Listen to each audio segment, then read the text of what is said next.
여러분 안녕하십니까? 정부가 다음 달 4일부터 1년간 상병수당 시범 사업을 시행합니다. 근로자가 코로나19 등으로 아프면 쉴 수 있도록 최저임금의 60%를 지급하는 제도인데요.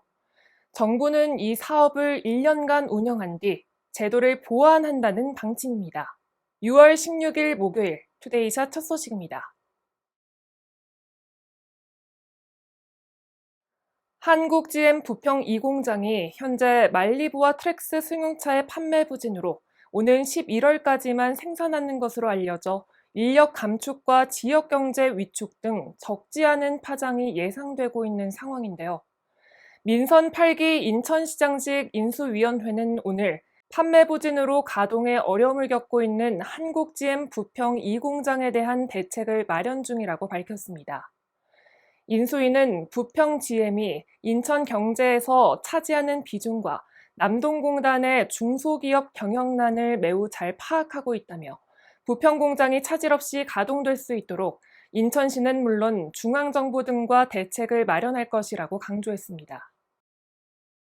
2년 전 서해북단 소연평도 해상에서 실종됐다가 북한군의 총격을 받고 숨진 해양수산부 공무원에 대한 수사가 종결됐습니다. 박상춘 인천해경서장은 오늘 인천해양경찰서에서 북한 피격 공무원 사건 최종 수사 결과를 브리핑했습니다. 박 서장은 사건 발생 장소가 북한 해역이라는 지리적 한계와 피의자인 북한군이 특정되지 않아 조사가 사실상 불가능해 수사 중지를 결정했다고 설명했습니다. 박상춘 서장은 피격 공무원의 월북 등 여러 가능성을 열어두고 현장 조사 등을 진행했으나 월북 의도를 인정할 만한 증거를 발견하지 못했다며 오랜 기간 마음의 아픔을 감내했을 유족들에게 위로의 말씀을 드린다고 사과했습니다. 의정부시는 어제 2022년 제1회 의정부시 공직자윤리위원회 회의를 진행했습니다.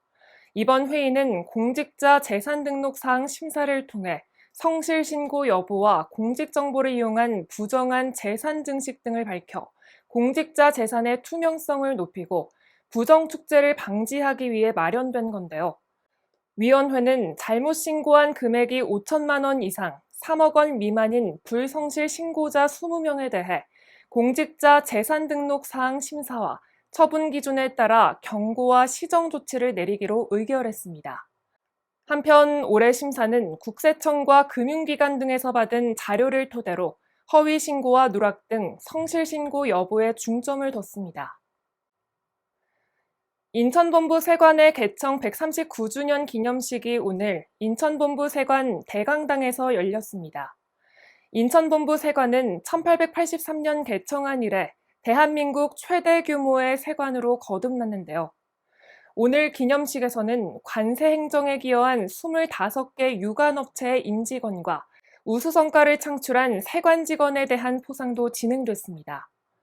인천본부 세관은 정보와 소외계층에 사랑의 PC를 기증하고 지역의 노인복지시설에 사랑 나눔 물품을 전달하는 등 공공기관의 사회적 책임을 다하기 위한 다양한 봉사활동도 실시할 계획이라고 밝혔습니다.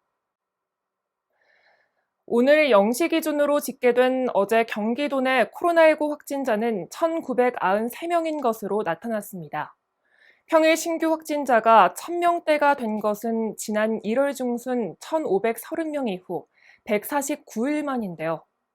한 명의 사망자가 발생해 누적 사망자는 6,251명입니다. 도내 코로나19 전담 병상 가동률은 4.1%로 그제보다 0.1%포인트, 중증 환자 병상 가동률은 5.9%로 0.9%포인트 높아졌습니다. 재택 치료 중인 확진자는 12,006명으로 그제와 비교해 215명 줄어든 수치를 보였습니다. 도내 백신 접종률은 1차가 87.6%, 2차가 86.7%, 3차가 63.9% 등입니다. 질병에는 가족력, 무시할 수 없습니다. 그러나 평소 생활 습관을 신경 쓴다면 불리한 가족력이 있더라도 건강을 유지할 수 있는데요.